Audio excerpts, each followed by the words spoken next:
ये क्या कह रहा है, let x and y be two jointly continuous random variable with joint PDF.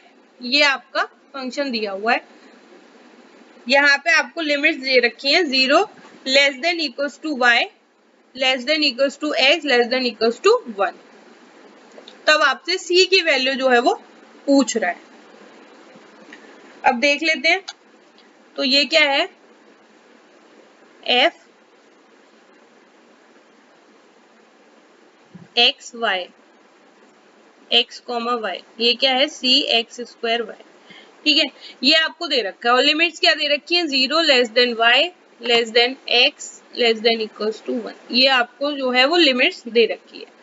तो आप क्या करेंगे, तो जब हम एरिया अंडर द कर्व होता है, ठीक है, तो एरिया अंडर द कर्व होता है, ये मैंने आपको इससे पहले जब क्वेश्चंस कराए थे उसमें आपने एक देखा होगा कि इस तरीके से लिमिट्स दी हुई होती दी थी उसमें, ठीक है, उस क्वेश्चन में। तो उसमें हमने क्या किया था, उसमें हमने क्या किया था कि x की जो लिमिट ले ली थी वो हमने ली थी, x की ये वाली लिमिट ली थी, y से इक्वल्स टू लेस देन 1, ये वाली लिमिट ली थी, ठीक है। लेकिन ये हम कब लेते हैं, ये हम लेते हैं,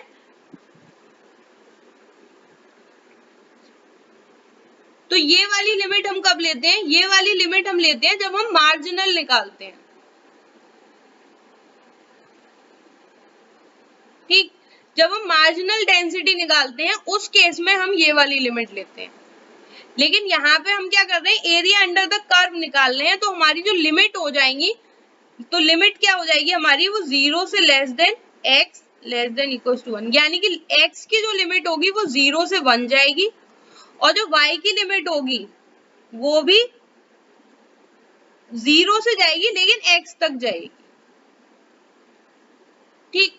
तो ये लिमिट्स का थोड़ा आपको देखना पड़ेगा कि जब हम मार्जिनल निकालते हैं, इससे पहले जो हमने क्वेश्चन सॉल्व करे थे उसमें हमने मार्जिनल निकाला था और लिमिट इस तरीके से दे रखी थी, तब हमने अपनी लिमिट ना इस तरीके से ली थी, उसमें x को जो है वो y के इक्वल रख दिया था और 1 के इक्वल रख दिया था, मतलब ये वाला पार्ट सिर्फ लिया था, 0 नहीं कंसीडर किया था उसमें। लेकिन यहाँ क्या कर रहे हैं, हम यहाँ पे एरिया अंडर द कर्व निकालेंगे, इसलिए हम यहाँ पे ये वाली लिमिट्स को कंसीडर करेंगे, ठीक। तो निकाल लेते हैं, एरिया अंडर द कर्व, ये क्या होता है, ये 1 होता है, ठीक। तो 0 to 1 और 0 to x, ये हो गई y की, ये हो गई x की, ये वाली लिमिट्स हमने ली है, ठीक। fx y dx dy equals to 1। तो ये क्या दे रखा है, fx कॉमा y, ये क्या दे रखा है आपको, c x स्क्वायर y दे रखा है। तो यहां से लिख लेते हैं, ये क्या हो जाएगा, 0 to 1 0 to x, ये क्या हो जाएगा, c x square y dx dy equals to 1, ठीक। तो यहां से निकालेंगे, तो ये क्या हो जाएगा, 0 to 1 c x square y square by 2, limit क्या रख दी, 0 to x रख दी, dx इक्वल्स टू 1, ठीक। तो यहां से क्या आ गया, ये हमारा आ गया 0 to 1 c x स्क्वायर।